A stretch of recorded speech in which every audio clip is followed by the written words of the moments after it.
Formação e organização do território brasileiro.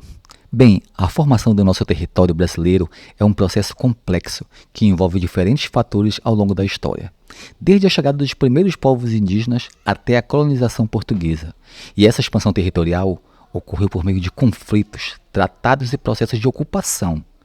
A diversidade geográfica e cultural do nosso país é resultado desse processo de formação, que inclui a exploração de recursos naturais, a escravidão africana e as migrações internas e outros eventos históricos.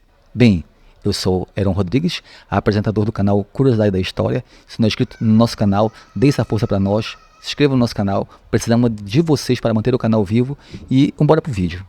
Os primeiros núcleos urbanos surgiram no litoral em decorrência do modo de ocupação do território brasileiro. A formação deste território começou antes mesmo da chegada dos portugueses, onde, para evitar conflitos entre Espanha e Portugal, os dois países assinaram o Tratado de Tordesilhas em 1494. Este pacto estabelecia os limites de terras a serem ocupadas e exploradas na América. A primeira região a ser povoada pelos portugueses foi o litoral, especialmente o nordestino.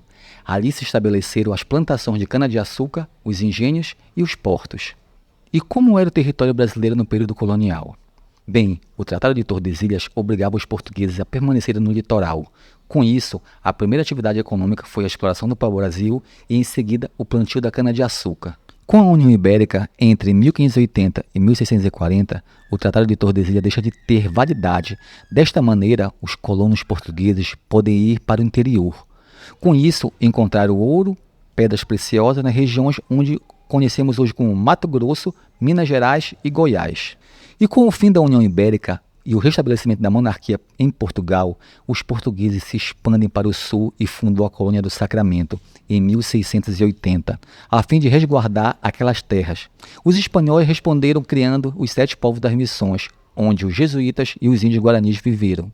Posteriormente, começa na Europa a Guerra de Sucessão, entre 1700 e 1713, uma disputa entre as potências europeias para escolher o próximo soberano espanhol.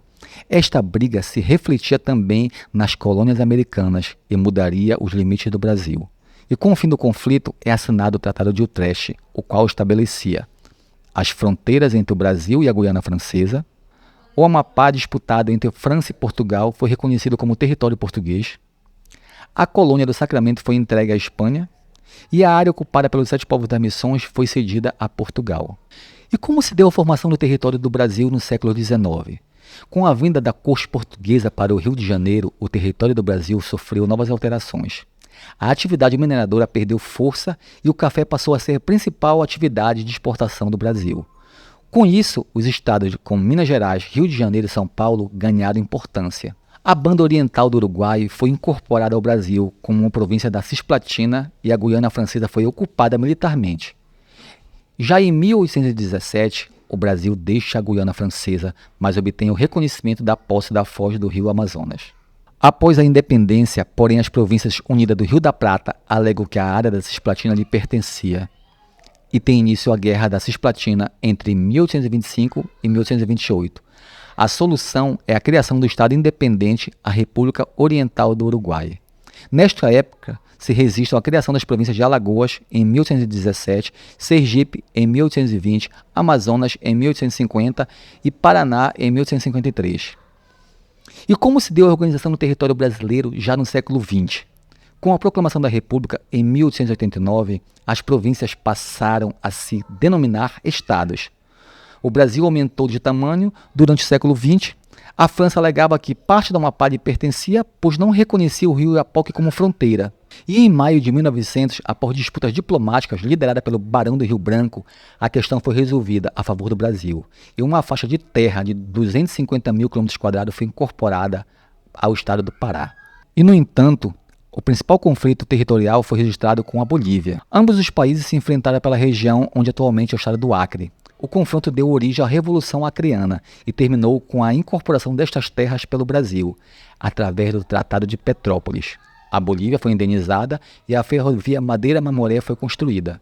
E no século XX, observamos a reorganização do território do Brasil com a criação de novos estados, como o Território Federal do Guaporé, em 1943, o Mato Grosso do Sul, em 1977, Tocantins, em 1988.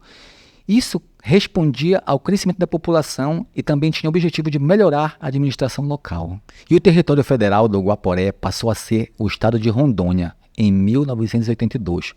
Por sua vez, o Amapá e Roraima foram elevados à categoria de estados em 1988. E a nossa conclusão sobre tudo isso é que essa formação e organização do território brasileiro são resultados de um longo processo histórico que envolveu a presença indígena, a colonização europeia e vários outros eventos. A diversidade geográfica, cultural e étnica do Brasil é fruto desse processo que influenciou a distribuição demográfica, a economia e as relações sociais e políticas. A compreensão desse texto histórico é fundamental para entendermos a realidade atual do país e suas dinâmicas sociais, econômicas e territoriais. Bem, eu espero que tenham gostado, e se gostaram, não deixe de deixar seu like e nos seguir no canal, e até o próximo vídeo.